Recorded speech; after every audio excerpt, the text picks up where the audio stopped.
A la hora señalada estamos retomando la sesión de clausura de la primera conferencia anual 5 hélices para el desarrollo sostenible. Nombre que esperamos sea tradición en el Perú. Así como cada año hay un CADE, cada año debe haber 5 hélices. Tiene sentido, es necesario. Y retomamos esta segunda parte de la sesión de clausura. Como ustedes saben, la tercera es a la 1 de la tarde, con la vicepresidenta Dina Boluarte. Retomamos esta sesión de clausura con un primer segmento.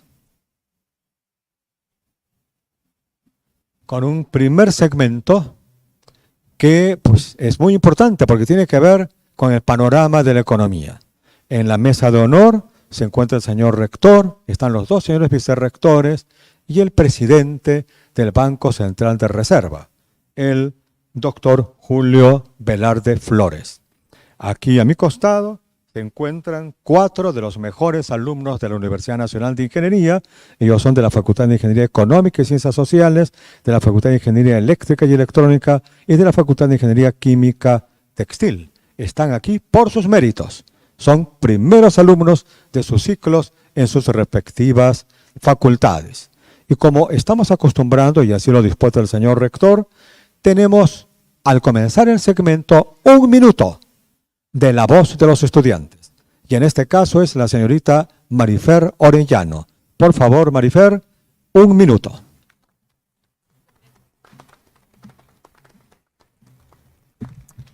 Muchas gracias. Muy buenas tardes con todos. Se agotó el crecimiento por inercia, comentó Alfredo Torne, exministro de Economía. Mi nombre es Marifer Kelly Orellano Mayor y es un honor pertenecer a la clausura de este gran evento. Agradecer mucho el tiempo del presidente central de Reserva y también de ustedes por estar acá. Soy alumna de la carrera de Ingeniería Económica del 6º ciclo. Desde fines de 2021 se ha registrado un menor dinamismo en las principales economías del mundo, debido a las restricciones ante el aumento de contagios por COVID-19 y el incremento de la inflación. Para el año se prevé que persistan las disrupciones en la cadena de suministros y los altos precios de la energía, así como el retiro más acelerado de los estímulos monetarios en las principales economías desarrolladas. Por otra parte, existe aún el conflicto entre Rusia y Ucrania, que ha elevado la incertidumbre sobre la evolución de la economía global, donde se observa el impacto directo sobre el precio de los petróleos y gas natural. Es por ello que se ha proyectado en los anteriores meses que la economía mundial crecería un 4,3% para el 2022 y un 3,4% para el 2023. Sin embargo, esto ya no es cierto, puesto que ahora se prevé que la economía mundial crecerá un 3,8% y un 3,2% para el año 2022 y 2023. Por lo tanto, el dinamismo está disminuyendo. El crecimiento tal vez ya no es tanto como el que preveíamos antes. Se está agotando el crecimiento por inercia, pero hemos tenido no solo por el impulso económico de la reactivación, sino también por el boom de los metales en los anteriores años. Sin embargo, confío mucho en mis autoridades del Banco Central de Reserva, mis autoridades del Ministerio de Economía y Finanzas, y acá los presentes futuros ingenieros economistas, que podemos seguir encaminando a nuestra economía por un no solo crecimiento económico, sino también un buen desarrollo económico. Es decir, que lograremos mejorar el crecimiento de la riqueza del país de la mano con el bienestar de la población. Muchas gracias.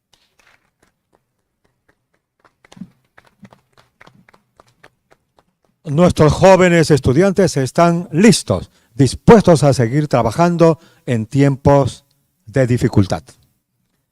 Presentamos entonces con la más amplia satisfacción al doctor Julio Velarde Flores, presidente del Banco Central de Reserva del Perú, magíster y doctor en economía por la Universidad de Brown en los Estados Unidos, igualmente con estudios de posgrado en el Instituto de Economía Mundial en Kiel, en Alemania. Fue presidente del Grupo Intergubernamental de los 24 países para Asuntos Monetarios Internacionales y presidente ejecutivo del Fondo Latinoamericano de Reservas, FLAR. Y es, por cierto, nuestro presidente del Banco Central de Reserva del Perú, a quien todos apreciamos y respetamos. Le invitamos, señor doctor Julio Velarde, para que haga uso de la palabra.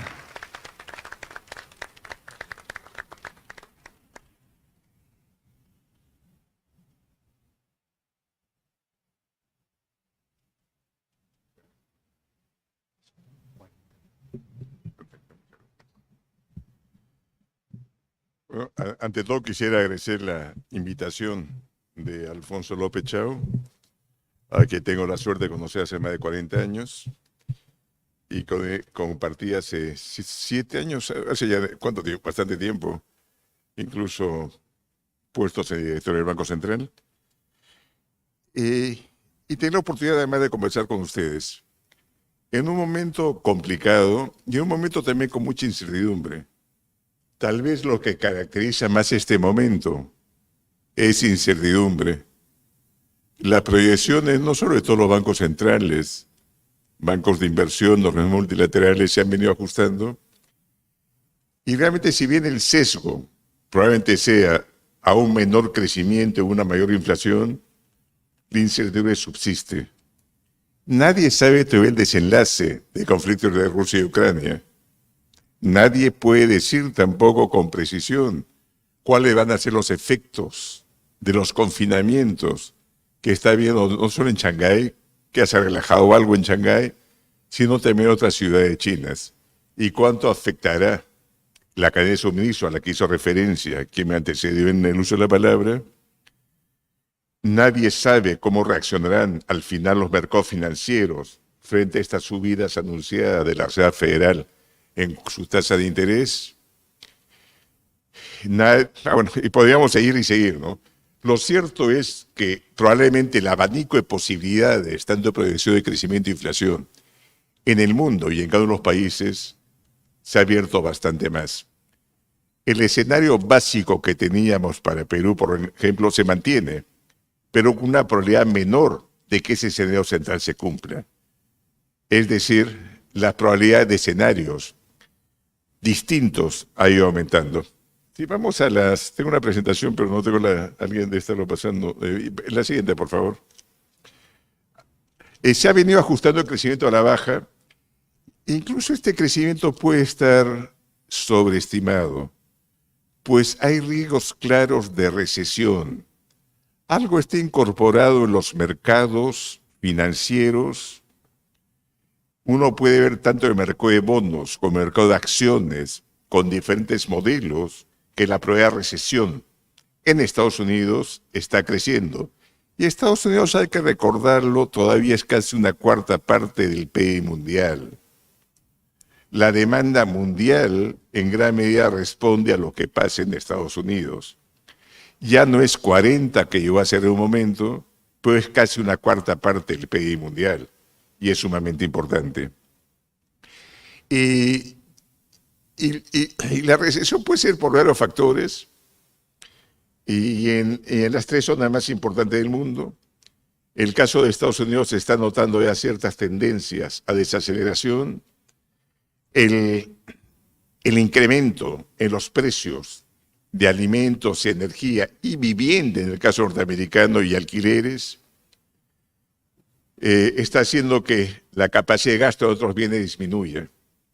Es cierto que nunca ha habido tanta presión sobre sueldos en Estados Unidos como la que está habiendo ahora para los empleos de menor calificación, que incluso se está llegando a pagar, se está ofreciendo para los empleos de menor calificación el doble del sueldo mínimo. En Estados Unidos hay más del doble de vacancias que desempleados. Ustedes pueden ver, si viajaran a cualquier ciudad norteamericana, la cantidad de avisos se busca empleo. Pero ese es Estados Unidos. Canadá también le falta mano de obra y algo Reino Unido por el Brexit en gran medida. El caso de Europa, el problema de su inflación más bien tiene que ver con energía. Si uno descuenta energía, la inflación europea está menor que la norteamericana. Y el caso de China son todas estas disrupciones. Y China ha sido exitoso en cuanto a crecimiento, pero con una receta que tiende a ser casi siempre la misma. Meto más inversión, meto más recursos, y probablemente el sector consumo creo que está realmente relegado frente a la inversión que ha venido haciéndose. Y uno puede ver incluso en la rentabilidad de grandes proyectos de infraestructura, los primeros eran sumamente rentables socialmente, los últimos no solo ya no son rentables, sino causan una pérdida social. Digamos, invierto 1.000 millones, por la rentabilidad saqué 800. Obviamente dimensión la demanda, pues ya no estoy contribuyendo al crecimiento. Y China, igual que Alemania tal vez, sean dos economías en que se ha privilegiado el sector transable, tal vez una hipertrofia del sector transable y falta desarrollar más servicios, que es un equilibrio al que tiene que llegarse. Pero para terminar lo de China, que creo que en donde menos acuerdo hay, en los otros sí es claro riesgo de recesión. Si alguien recuerda lo que se discutía en Estados Unidos en 2007, un año antes de Lehman, era que se había aprendido a dominar el ciclo.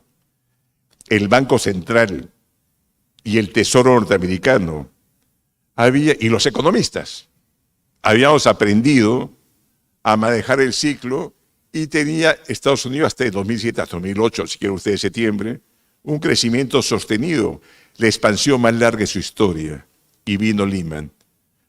Y realmente lo que se advertía, no para Estados Unidos, para otros países, pasó, es algo de lo que está pasando en China, pero no es el tema que no me estoy tanto. Por lo cierto es que las perspectivas de crecimiento están cayendo. En el caso de América Latina es el continente al que no le va bien hace muchas décadas, ¿no?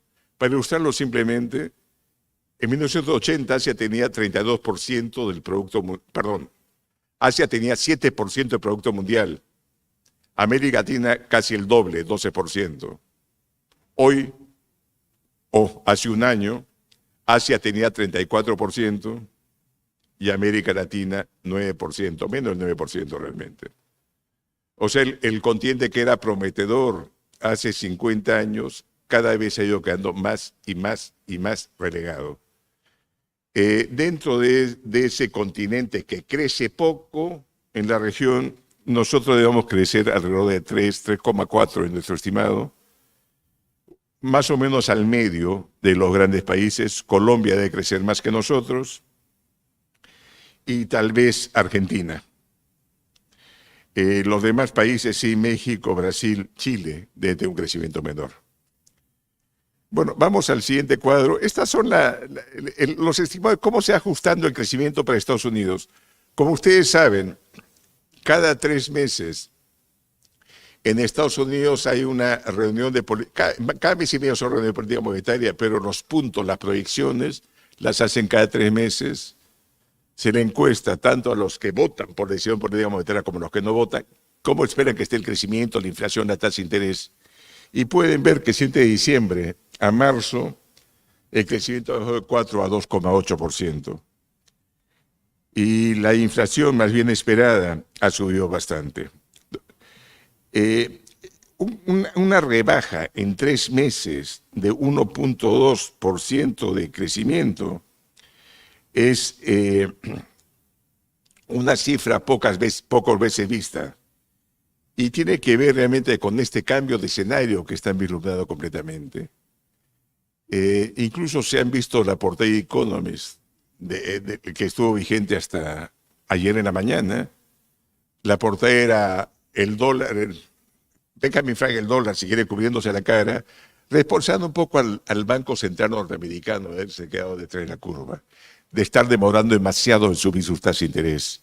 Y el problema cuando uno se demora demasiado en subir sus tasas de interés, el ajuste posterior puede ser mucho más grande y mucho más recesivo, como pasó en los 70s en el mismo Estados Unidos.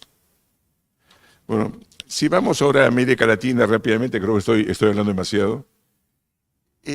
Tuvimos la consecuencia fuerte de la pandemia y Perú fue uno de los países que más cayó. Hay que recordar que el segundo trimestre del 2020 caímos casi 30%. Solo Panamá cayó más que nosotros en la región, cayó casi 40% Panamá. India, bueno, no es en la región, pero cayó casi 20%. Y todos por confinamiento exagerado. Y digo exagerado porque cuando se dio la norma en Perú, en marzo, a mediados de marzo, la de España había salido un día antes. Y además esa norma se conocía, no es que no se conociera cuando se toma la decisión. En España se decía qué cosas cierran. En Perú se dijo qué cosas abren. La diferencia es enorme. Por talleres automotrices nunca cerraron en España, acá sí cerraron porque no está en la lista de las cosas que se abren, etcétera, etcétera, etcétera. Y uno podía extenderse. Y se hizo en un país que no tiene una red de seguridad social, que no tiene seguro de desempleo, a diferencia de España, al país que está citando, donde la informalidad prima, donde por más que se dé estímulos el gobierno, no hay forma de sustituir porque inclusive la población vulnerable no está bien identificada. Y los mercados de abasto son informales, donde no podía mantenerse la distancia, igual transporte público, etcétera, etcétera. Bueno, pues se hizo, fue un confinamiento de los más severos y en consecuencia también la caída fue de las más severas. Felizmente la recuperación fue muy rápida, ahí se fueron factores, sí creo, de política tanto monetaria como fiscal. Desgraciadamente la recuperación se dio muy fuerte en diciembre de 2020, el mismo año habíamos recuperado casi los niveles prepandemia, después el crecimiento se ha ralentizado. En parte puede tener que ver con la incertidumbre electoral que ha habido todo el año pasado, pues la recuperación ya comenzó a ser más lenta. En diciembre, o el cuarto trimestre, si quieren ustedes, del 2020, del mismo año de la pandemia, si uno compara la recuperación de Perú frente al resto de países de América Latina, o si quiere usted, el nivel de producción del cuarto trimestre de 2020 frente a 2019, en los países más importantes de América Latina y los países más importantes de Europa, Perú era uno de los que tenía mejor performance. Creo que con Brasil y Chile en América Latina en ese momento, y mejor que cualquiera de Europa. El problema viene un poco después, ya el crecimiento se ha ralentizado bastante. Inflación, que es el problema que agobia a todos los países, que es el problema que está en la mente de la mayor parte de los países. La inflación es algo que los bancos centrales no quieren que nadie piense en ella. O sea, la mejor definición de inflación estable y baja, lo que quiere el Banco Central es que nadie hable de ella. Cuando nadie habla de ella, cuando nadie se preocupa, es que las cosas están bien. La idea de un banco central es ser como el páncreas de una persona, que nadie piense en él. Uno solo piensa en su páncreas, tendría que ser un obseso pensar en su páncreas si es que no tiene algún problema en este órgano. La idea es que tampoco piense, desgraciadamente la inflación ha subido fuerte en todo el mundo. Y siguiente, perdón. Y pueden ver ustedes, dentro de los países, esto poner los 6 países más grandes de América, no he puesto Argentina porque Argentina es bastante más alta la inflación, obviamente, pero pueden ver ustedes, incluyendo Estados Unidos, en este caso, Perú es de lejos la inflación más baja. En Brasil ya está en 11,3, Colombia 8, Estados Unidos también 8,5, nosotros 6,8, pero no es consuelo, es una inflación demasiado alta. Lo que quiero ilustrar con esto es que es internacional. En gran medida responde a un choque de oferta compartido en el mundo. Es casi independiente de la política monetaria. Digo casi porque después puedo comentar más. Y vean ustedes en Europa, España, zona euro, está con una inflación de 9,8. La zona euro en su conjunto está con una inflación de 7,5. O sea, Perú, a pesar de su inflación alta, está menor que los países que tenían inflación baja como Estados Unidos o Europa. Es un fenómeno mundial. Como dije, causas distintas. En Europa ha sido energía que ha venido subiendo incluso antes de la invasión de Rusia y Ucrania, y alimentos que si bien se ha exacerbado, también viene subiendo antes. El caso de Estados Unidos se le agrega, además, esta presión fuerte de demanda que está haciendo que no haya trabajadores para ocupar puestos en varios sectores. Lo mismo Canadá y parcialmente con algo menos fuerza Gran Bretaña. O sea, es que los anglosajones son un poco distintos a Europa continental. Pero vean el resto. De repente Turquía vale la pena ilustrarlo. En Turquía el Banco Central dejó de ser autónomo hace tiempo, pero el presidente Erdogan presionó para que no hubiera inflación al Banco Central para que bajara la tasa de interés. El tipo de cambio se le disparó, fue imposible manejarlo. Los bonos en endeudamiento de Turquía subió la tasa de interés en casi 20%. O sea, quiso bajar la tasa de interés, pero más bien subió. Pudo bajar la tasa. ¿Cuánto le presta un banco a otro en un día? Pues no puede manejar el mercado del bono a 10 años o los bonos que interesan para financiamiento.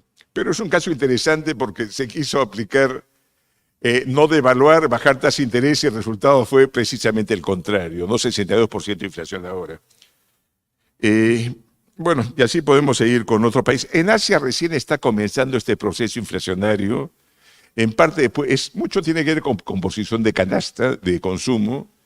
El caso peruano somos de los países emergentes, junto con Filipinas, Tailandia y Rusia. Rusia por bebidas también, o sea, es alimentos y bebidas, donde pesa más este rubro, alimentos y bebidas en el IPC.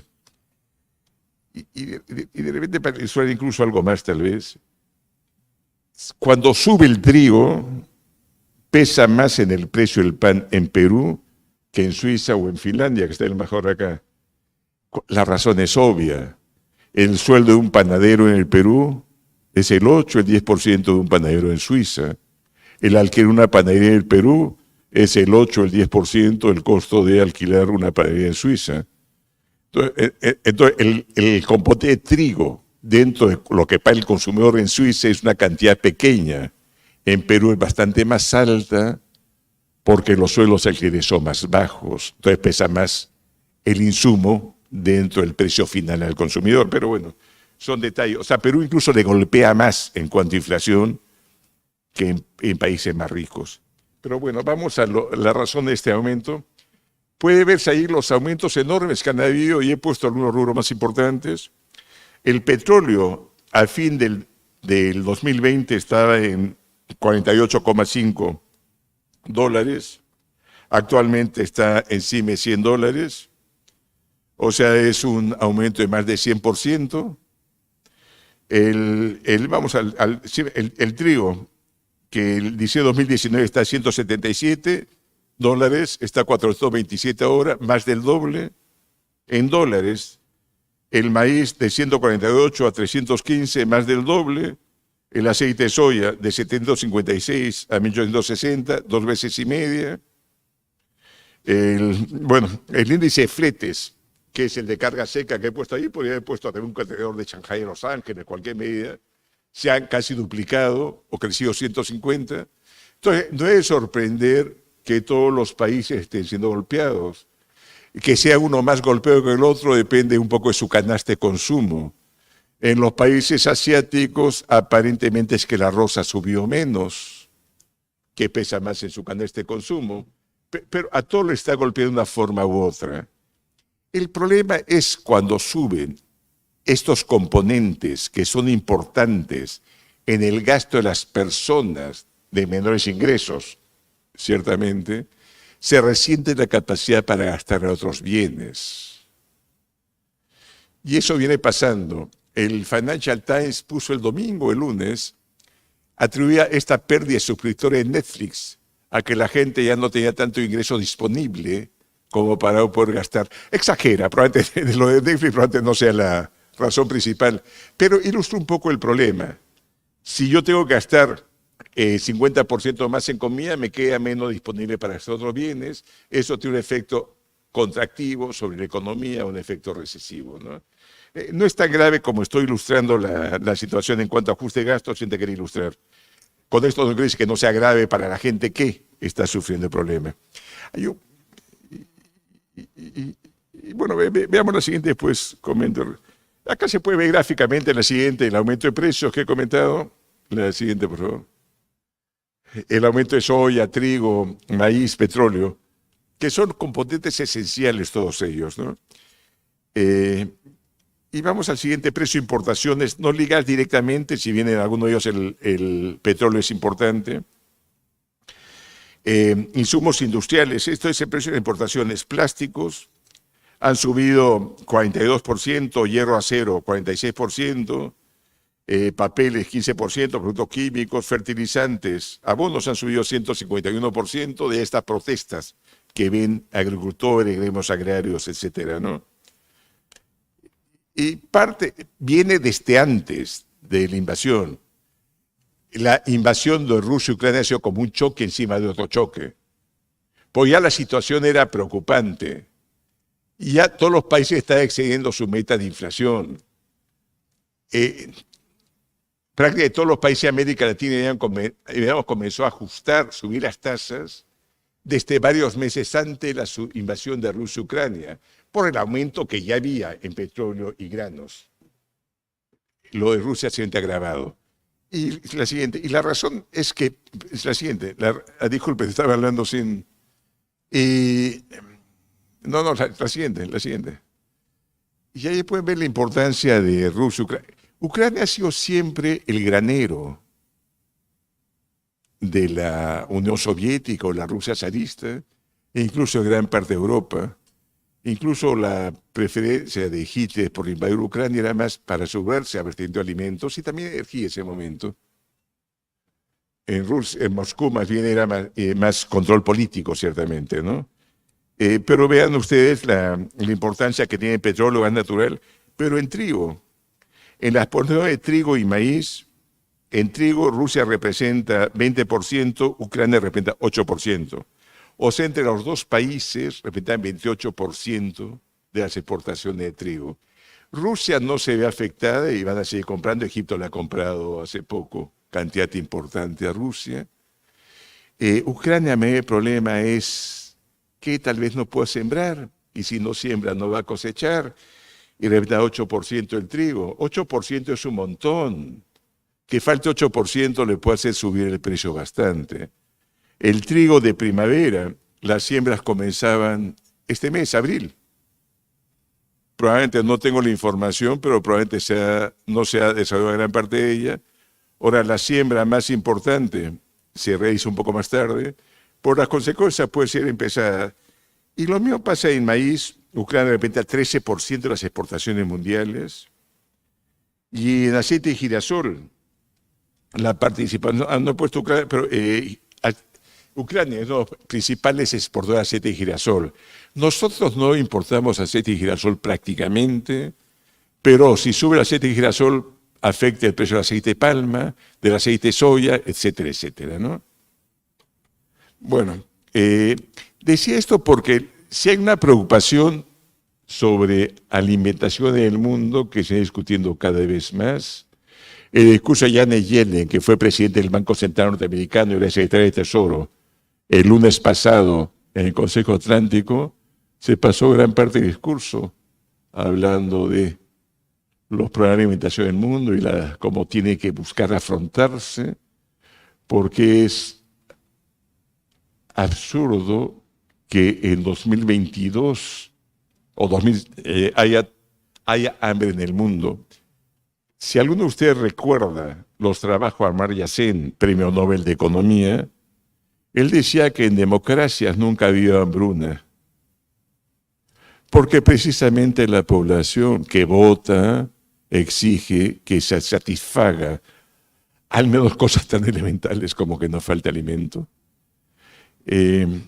Pero bueno, se supone que cualquier gobierno eficiente buscaría tratar de atenuar. No puede impedir el problema, hay un problema real, lo que se busca es mitigarlo, ¿no? Y solo para tener esta parte que estoy excediendo, creo, hay un libro de un economista muy famoso, Peter Temin, de MIT, que en Roma ve cómo la carestía de alimentos casi siempre lleva a caída de gobiernos. Recuerdan ustedes incluso en la Revolución Francesa, si quieren, tenemos tantos ejemplos de historia, pero la primavera árabe, que comienza con este muchacho tunecino que se quema a sí mismo, se traslada a Egipto, Libia, etcétera, etcétera. Comienza también por el alza de precio de alimentos que hubo en 2011. O sea, usualmente la carestía tiende a asociarse a protestas políticas, inestabilidad política, etcétera. Pero bueno, continuemos.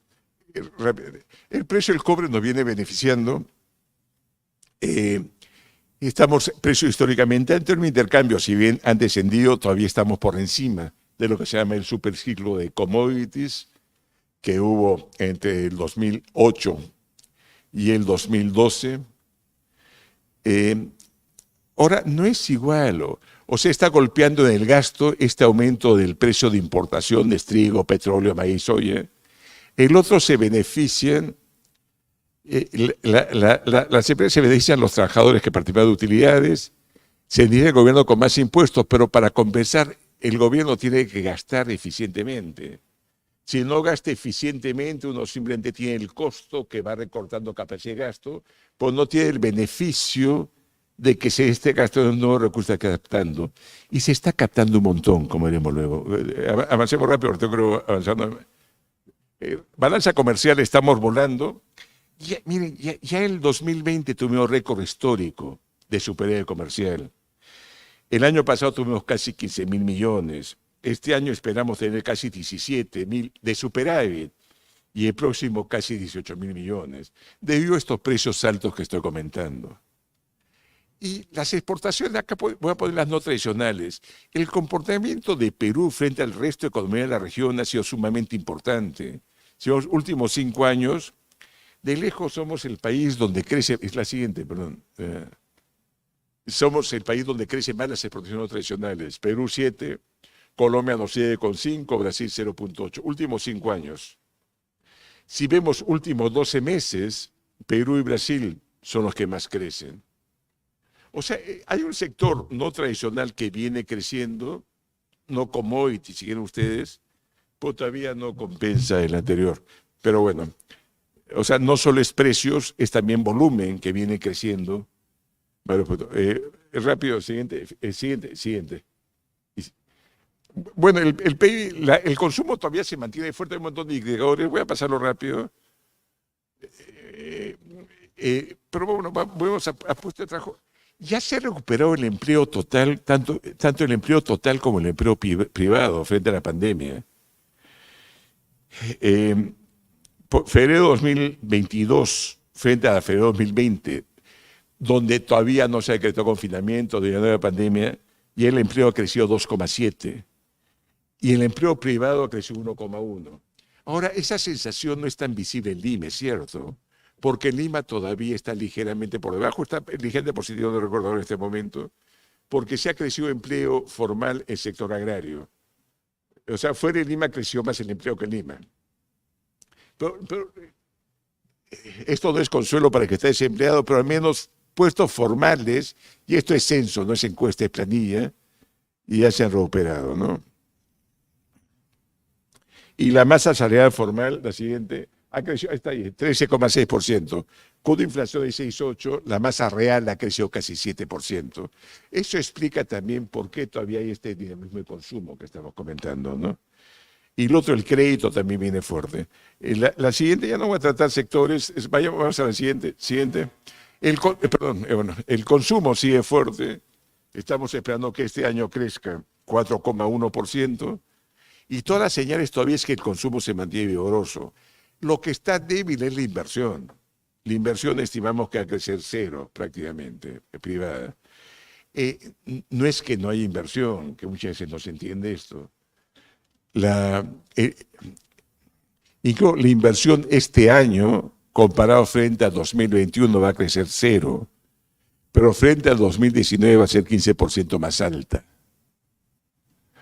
O sea, no es que no hay, es más bien frente no son niveles tan malos. Obviamente deberían ser mejores, con estos precios internacionales, etcétera, pero no son tan malos necesariamente, ¿no?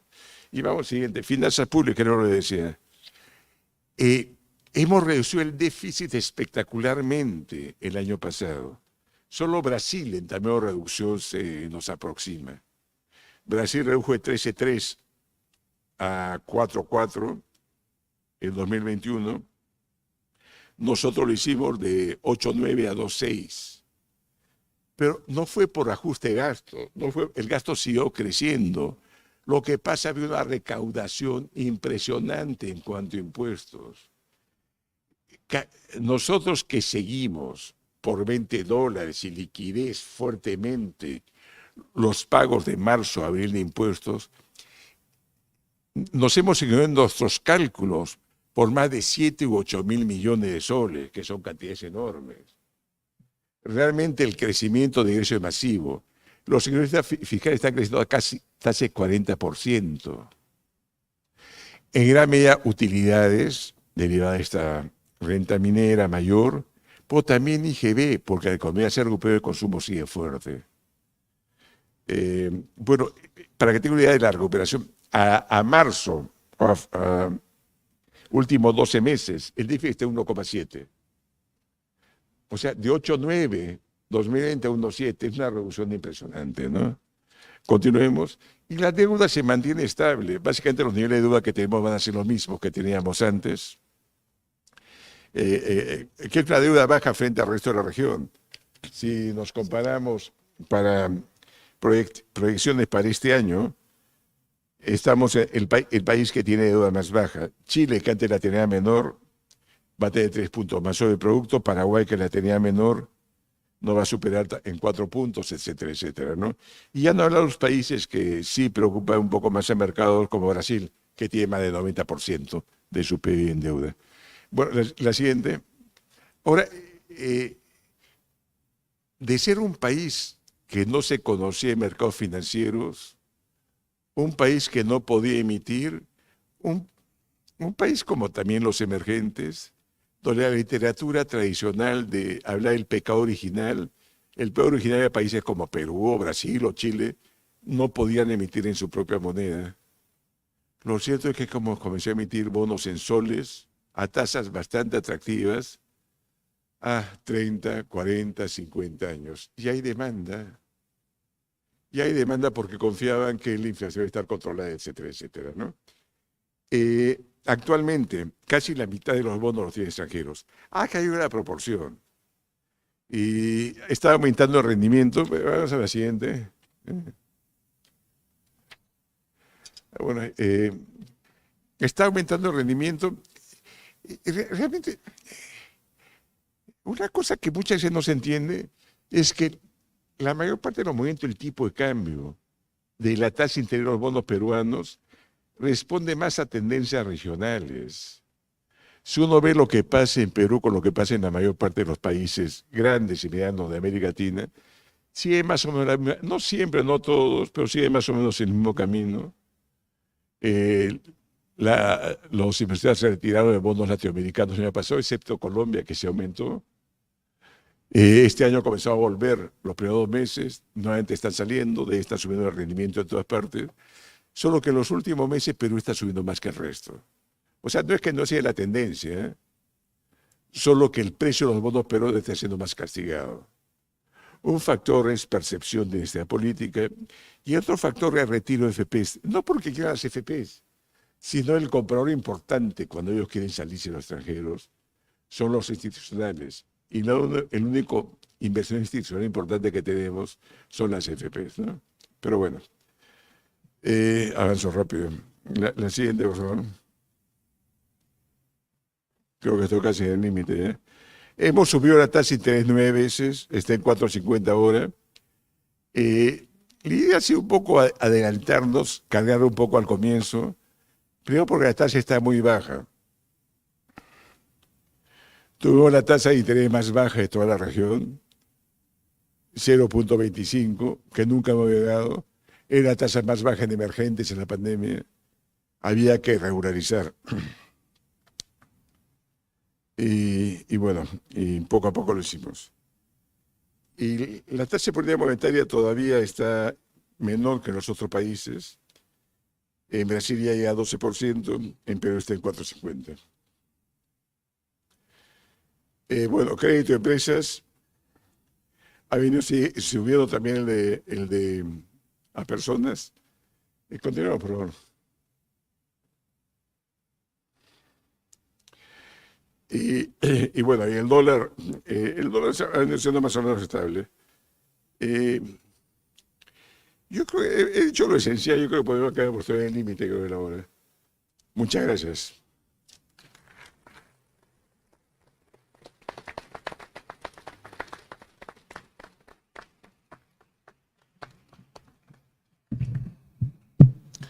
Una voz ciertamente autorizada en todo el Perú, de verdad muy reconocidos por la exposición sobre el panorama de la economía del doctor Julio Velarde. En estos instantes, el señor rector va a hacer entrega de un diploma y un recuerdo de nuestra casa de estudios al señor presidente del Banco Central de Reserva. Doctor Julio Velarde, le rogamos al centro del escenario.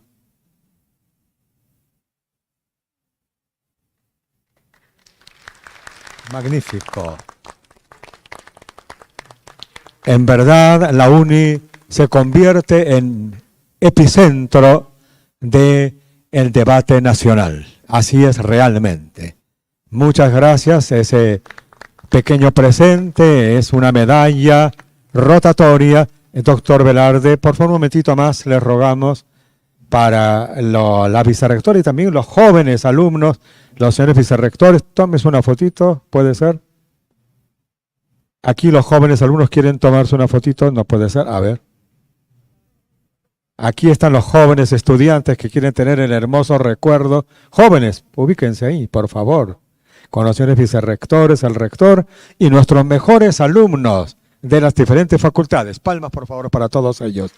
Muy, muy reconocidos. Gracias, en verdad, doctor Velarde. Su exposición nos convierte en epicentro del debate nacional. Muy reconocidos, en verdad.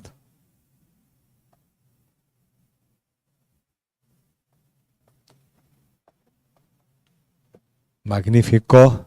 Vamos a hacer un momento de intermedio para la siguiente fase del evento.